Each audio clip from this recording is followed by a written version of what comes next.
Are your plants wilting, yellowing, or just refusing to grow? Don't buy expensive fertilizers. The solution is right in your kitchen.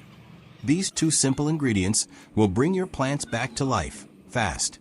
Wood ash is rich in potassium, phosphorus, and micronutrients that boost root strength and help plants recover from stress.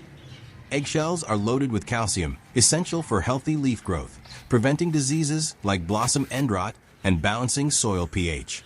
Together, they work like a slow-release super fertilizer that improves soil structure and revives even the weakest plants. How to make the soil booster mix. Take 2 cups of clean, sifted wood ash. Make sure it's from untreated wood. Add 1 cup of finely crushed eggshell powder. Mix thoroughly until you get a soft, light gray powder.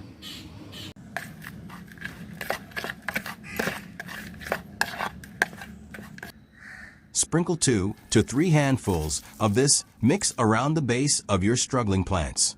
Lightly scratch it into the topsoil to help it absorb faster. Water thoroughly to activate the nutrients and start the healing process. Within a few days, you'll notice stronger stems, greener leaves, and new growth appearing.